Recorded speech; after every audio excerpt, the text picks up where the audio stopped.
The desert was quiet that evening, the kind of quiet that makes your chest feel tight, like the whole world is holding its breath.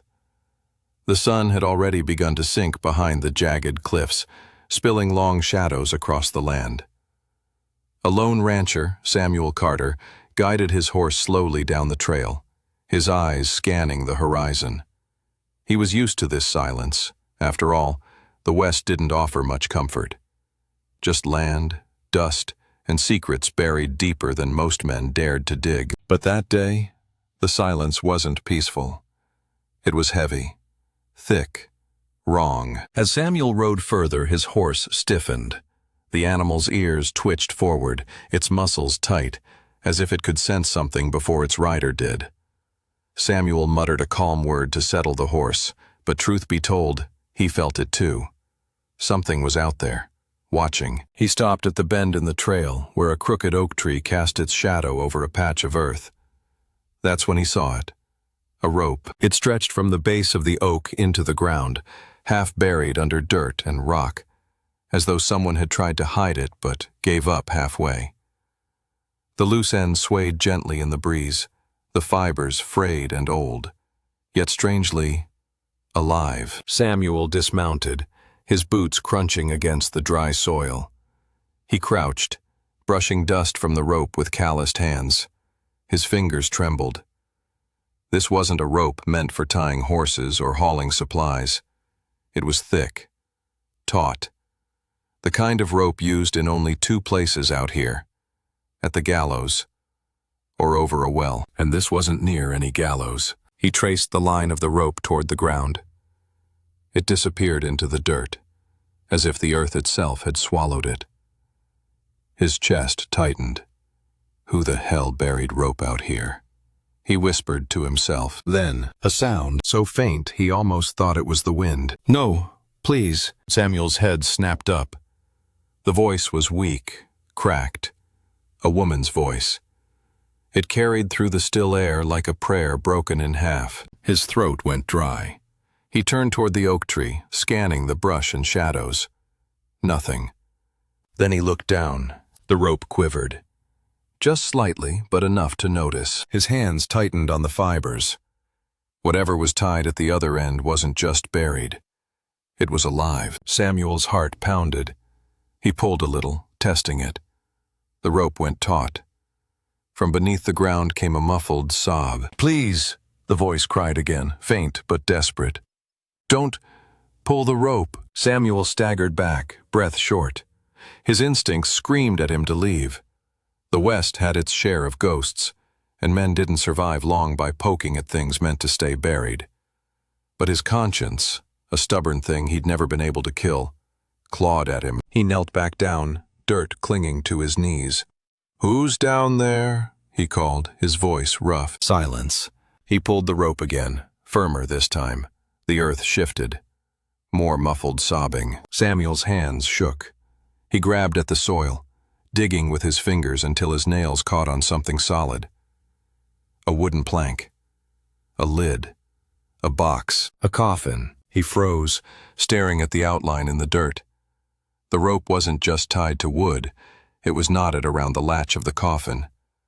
Someone had buried a box here, and inside, someone was still breathing. The voice came again, sharper this time, panicked. "Please, don't pull it. Please." Samuel's chest heaved. Sweat ran down his back. What kind of madness was this? A woman buried alive, begging him not to open her prison. But every second he hesitated, the air inside that box was running out. He shoved his fear down and yanked at the dirt, clawing like a madman. He uncovered more of the coffin, the old wood splintered and cracked, the rope tight against the latch. His hands hovered over it. Every muscle in his body screamed at him to stop. The voice begged him not to.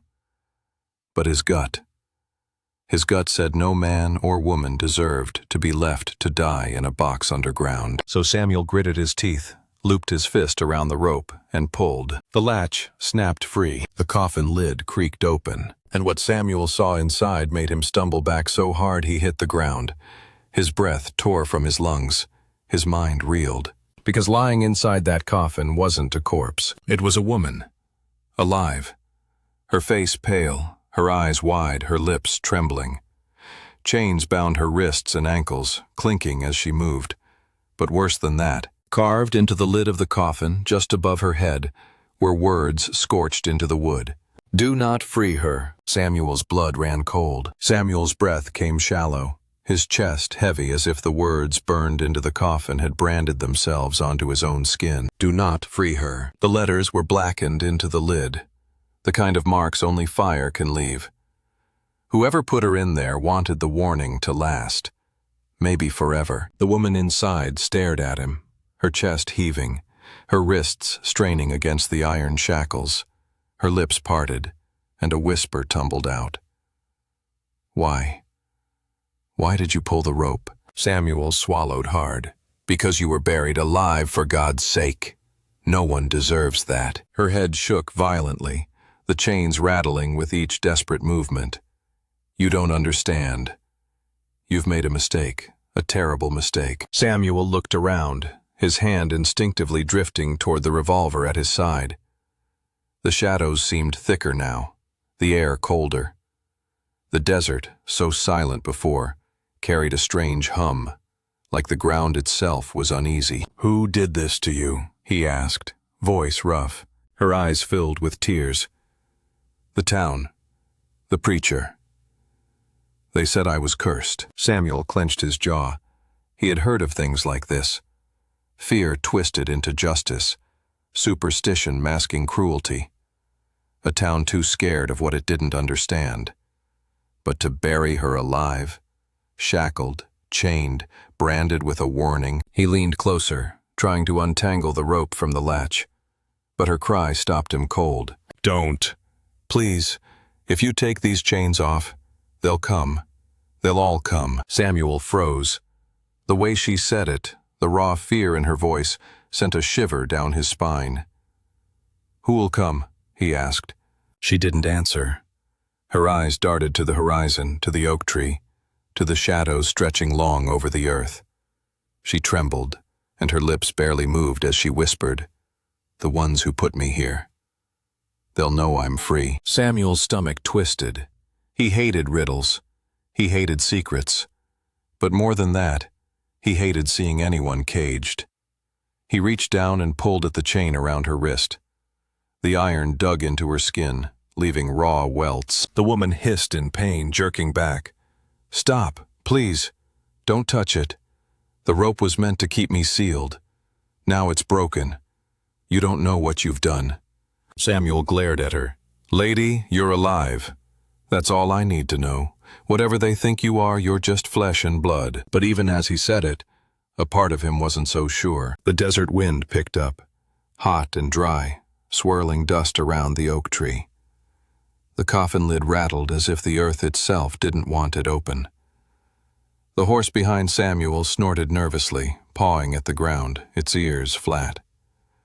Animals knew things men didn't. Samuel steadied himself and reached inside the coffin. He gripped the chain, testing its strength. It was solid iron, looped through a metal ring nailed into the wood. Removing it wouldn't be easy. The woman's eyes locked onto his, pleading, "If you free me, you'll be marked with me. They'll come for you too. You won't escape it." Samuel narrowed his eyes. "Lady, I've been hunted by men, by debts, by outlaws and worse. I'm still here, so whoever they are, I'll handle it." Her lips trembled as if she wanted to say more, but then she fell silent. It was the kind of silence that wasn't just fear. It was resignation. Like she already knew he wouldn't listen. Samuel braced himself, pulling harder on the chain. The coffin creaked, the metal groaned. Finally, the iron link snapped. One wrist free. The woman gasped, clutching at her bloodied skin, her eyes wide with both relief and terror. "You shouldn't have," she whispered. And then it happened. The ground shuddered. Not much, not like an earthquake, but just enough for Samuel to feel it in his boots. The oak tree groaned as if something pressed against its roots. The horse screamed, jerking at its reins. From somewhere far off, A sound rolled across the desert. Low, haunting, almost like a horn, almost like a cry. Samuel's head whipped around. The horizon was still, but the air had changed. Heavy, charged. The woman sat up, clutching the side of the coffin. Her chains clinked with every tremor in her hands. She stared into the distance, her voice flat, broken. They know. Samuel's throat tightened. Who knows? The ones who buried me, she whispered. The ones who swore I'd never rise again. The wind howled through the canyon. Dust rose like a curtain around them. And for the first time in years, Samuel Carter, the rancher who had faced gunmen, bandits, and nights alone in the wilderness, felt something he couldn't put into words. Fear. Real fear. And as he stood there, the woman still shackled, the coffin half open, and the rope lying limp in the dirt, Samuel realized the West wasn't done with its secrets. The desert didn't breathe the same anymore. The sky was still, yet the air pressed heavy on Samuel's chest. His horse reared and yanked at the reins, eyes rolling wild with fear. Samuel clenched the leather, trying to calm the animal, but his own heart was galloping faster than the beast's hooves ever could. Behind him, the woman sat on the edge of the coffin, her chains dragging against the wood. She didn't move to stand, didn't move to fight for freedom. She just stared at the horizon with that hollow, broken look. "They'll be here," she whispered, her voice barely audible. "They always know." Samuel's jaw tightened. "Lady, who are they?" Her eyes shifted to him, dark and glassy. "The town, the preacher, the ones who buried me with their own hands." She paused, trembling, and the ones who stood and watched. Samuel felt the chill run up his spine despite the dry heat. He had seen cruel towns before. A place didn't need a sheriff or a gallows to pass judgment. Sometimes all it took was fear, and a preacher's voice louder than common sense. But to bury a woman alive, that was more than fear. That was something darker. The low sound Samuel had heard earlier rolled across the desert again, closer now. Not a horn, not thunder, something in between. It carried a rhythm, like chanting. The woman's chains rattled as she clutched her wrists. "Please, take me away from here before they come." Samuel's hand brushed the grip of his revolver. "Where would you have me take you?" "Anywhere but here," she said, her voice shaking.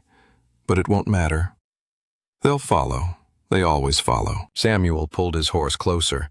He had half a mind to leave her there, let her warning be her problem. But his gut, stubborn as ever, wouldn't let him. No soul deserved chains, not in this world. "Get up," he said, extending his hand. "You're not staying in that box." For a moment she didn't move. Then, slowly, she placed her shackled hand in his. Her skin was ice cold, though the desert heat burned around them.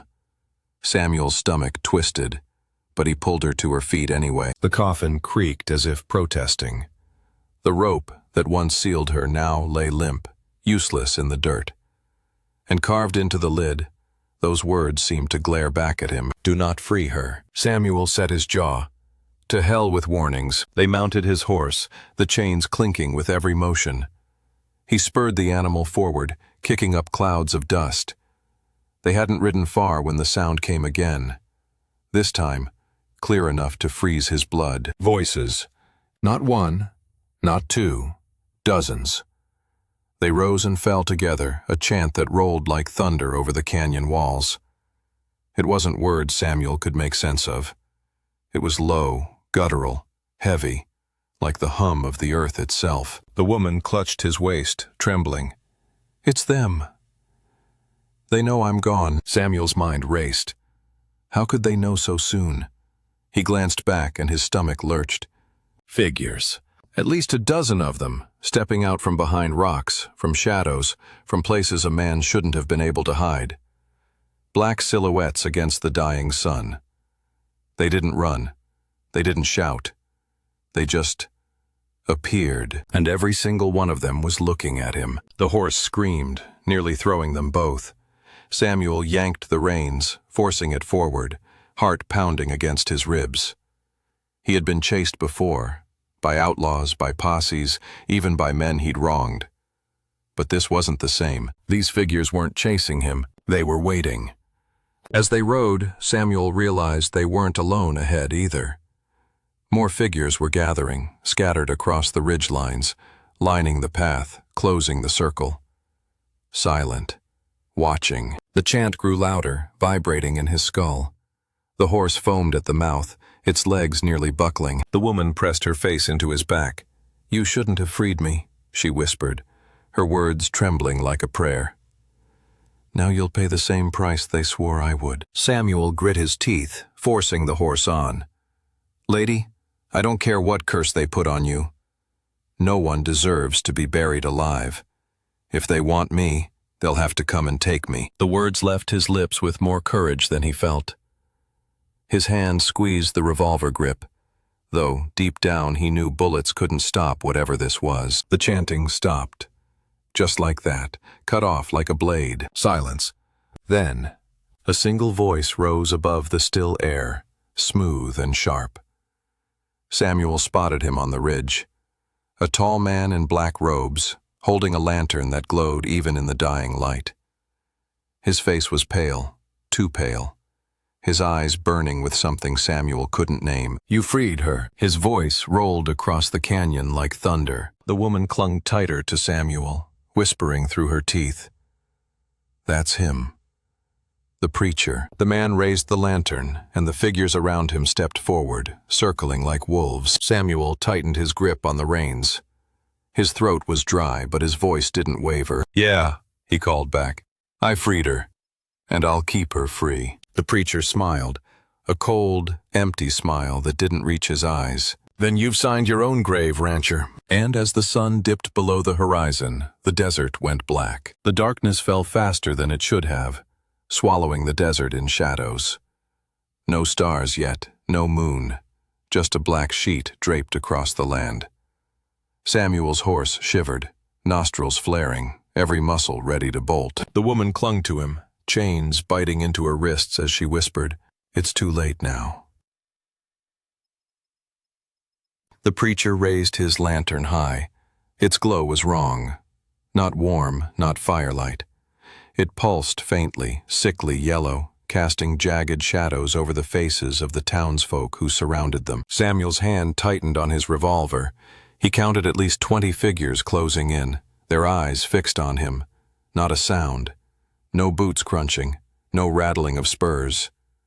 Just silence, like they weren't walking but drifting closer. The preacher's voice broke the air. Calm, steady, heavy. "Samuel Carter. You've meddled with what you do not understand." Samuel's jaw clenched. "You know my name?" The preacher smiled faintly. "We know the names of all who trespass on God's will. And now you've unsealed her." He lifted the lantern higher, pointing its glow at the woman. "The cursed one." The woman shrank back against Samuel, shaking her head. "Don't listen to him.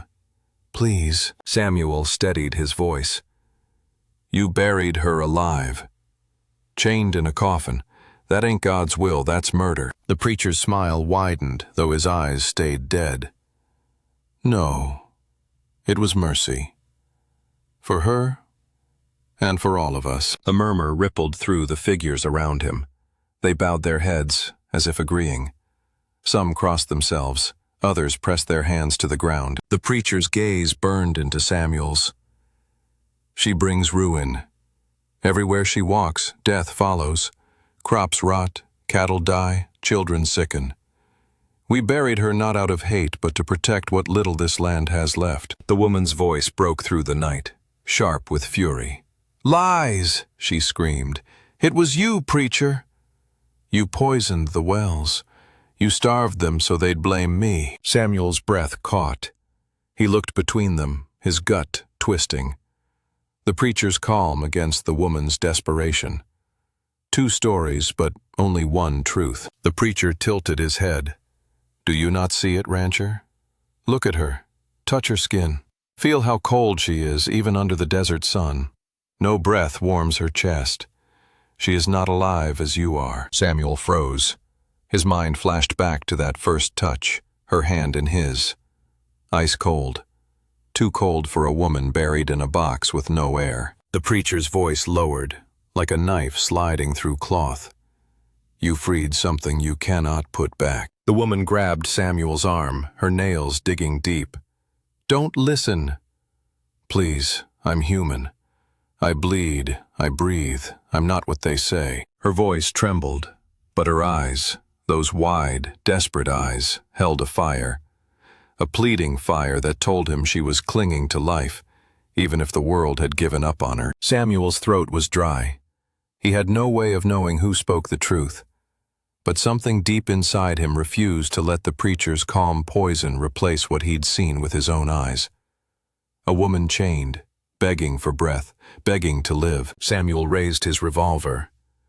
Then why chain her? Why bury her like an animal if she's so dangerous? If she's truly cursed, wouldn't God handle her himself? The preacher's smile finally broke, twisting with anger. Because God gave us hands to carry out his will. We chained her because she begged men like you to believe her lies. And too many did. Until their farms rotted and their wives miscarried. The woman shouted over him, her voice raw. No! They feared me because I said no. Because I refused to bow to him. Because I wouldn't be his. The preacher's face snapped toward her, fury flaring in his eyes. For a moment, his calm cracked wide open. Silence, witch. That word witch hung in the air like a brand. Samuel's gut twisted again. He'd heard it before in other towns, whispered about women who spoke too loud, stood too tall, or defied the wrong man. Always the same ending. Blame her, burn her, bury her. And now, here he was, standing between a so-called witch and a preacher with a lantern that glowed like no earthly fire. Samuel cocked the revolver, his voice cut through the night. She's coming with me. The preacher lowered his lantern, his eyes gleaming.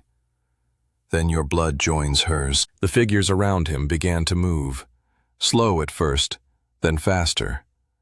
Their chanting rose again, that same guttural rhythm, shaking the air. Samuel's horse reared, nearly throwing them both. He kicked his heels, spurring the beast into motion. Gunfire rang out. Samuel fired into the air, scattering the circle just long enough to break free. The horse thundered into the night, the coffin shrinking behind them, but the chanting didn't stop. It followed them, rolling over the desert like thunder that never ended. The woman clutched Samuel tight, her voice sharp in his ear. You don't know what you've done. He won't stop.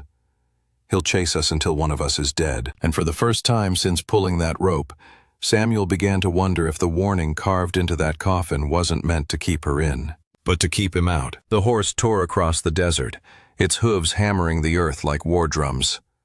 Samuel held tight to the reins, the woman clutching his back with trembling hands. Behind them, the chanting swelled louder, no matter how far they rode. It was as if the sound wasn't chasing them. It was inside the night itself. Faster! She cried. He's calling them. He's calling all of them. Samuel gritted his teeth, pushing the horse harder. His lungs burned, his heart thundering. He didn't know where he was riding, only away. Away from the lantern's glow. Away from the preacher's voice. But deep down, he knew the truth. Running wouldn't be enough. The desert stretched ahead, black and endless. The only light was the thin glow of the stars finally piercing through the sky. Samuel guided the horse toward a rocky outcrop, a place where the canyon walls rose high and narrow. Shelter. Cover. Maybe a place to make a stand. They slid to a stop among the rocks, dust swirling around them. Samuel jumped down, pulling the woman after him. The horse snorted, stamping nervously, eyes rolling white. Samuel crouched low, gun in hand, eyes scanning the darkness. His chest heaved as he whispered, "We'll wait here. Let 'em come if they want." The woman's chains dragged over the stones as she crouched beside him. Her face was pale in the starlight, her lips quivering. "You don't understand." He doesn't stop. He never stops. Samuel steadied his revolver, jaw tight. Then he bleeds like any other man, but the words rang hollow. Even as he said them, the desert seemed to breathe heavier. The chanting stopped again, cut off clean. Silence fell so sharp it hurt his ears. Then a glow appeared, the preacher's lantern. It floated down the canyon path, carried by his pale hand. And behind him, shadows followed, dozens of townsfolk, their eyes blank, their faces twisted as if caught between prayer and death. The preacher's voice echoed off the stone walls. Calm, cold. You can't keep her, rancher. She belongs to the earth now. Samuel raised his revolver, voice hard. No one belongs in a coffin while they're still breathing. The preacher stepped closer, lantern pulsing. Look at her, Samuel. Do you truly believe she's alive? Samuel glanced at the woman. Her eyes shimmered with terror, her breath short. She looked human, fragile, but her skin was still cold, too cold, and in the starlight, her chains almost seemed to burn faintly, as if the iron itself resisted her touch. Doubt gnawed at him. The woman clutched his arm, desperate. Please, don't let him take me back. If you do, you'll never know the truth. Samuel's chest tightened. He'd lived by one rule his whole life. Trust what you see, not what you're told. And what he saw was a woman in chains, begging for freedom. That was enough. He lifted his revolver, aimed at the preacher's lantern, and fired. The shot cracked like thunder, shattering the silence. The lantern exploded, glass and flame scattering across the ground. For a heartbeat, the canyon lit up, revealing faces, dozens of them, hollow eyes, lips moving in silent chants. Then darkness swallowed them again. The preacher's voice roared, no longer calm, no longer steady. Fool! The ground shuddered. The rocks trembled beneath Samuel's boots. The townsfolk began to move, not walking this time, but surging forward, a tide of shadows. Samuel grabbed the woman's hand. Run! They sprinted deeper into the canyon, chains clattering, the mob closing behind. The sound was deafening now, feet pounding, voices chanting, the preacher's roar splitting the night. And then the woman stopped. Samuel spun, breath ragged. What are you doing? She stood frozen, chains rattling at her feet. Tears streamed down her face, but her voice was steady, too steady. I can't run anymore. Samuel's throat went dry. Don't you dare. Her eyes locked on his, burning with something fierce. You shouldn't have freed me, Samuel. But you did. And now you have to finish it. Before he could move, she pressed his revolver into his hands, forcing the barrel against her chest. Samuel staggered back, horrified. No, I won't. Her voice cut him like a blade. If you don't end it, he wins. I'm his tether, his anchor. That's why they buried me. That's why they warned you. The mob poured closer, shadows stretching long across the canyon. The preacher's voice thundered. Do it, rancher! End her or I'll bury you both. Samuel's hand shook, revolver trembling. His heart felt like it would rip from his chest. He looked at her, this woman he didn't know, this stranger who had dragged him into hell. And yet, he couldn't pull the trigger. Her eyes softened. A faint, broken smile touched her lips. Then we fall together. She ripped the revolver from his hand, turned it on herself, and fired. The shot echoed like lightning, splitting the desert sky. Her body crumpled, chains clattering one final time. The mob stopped.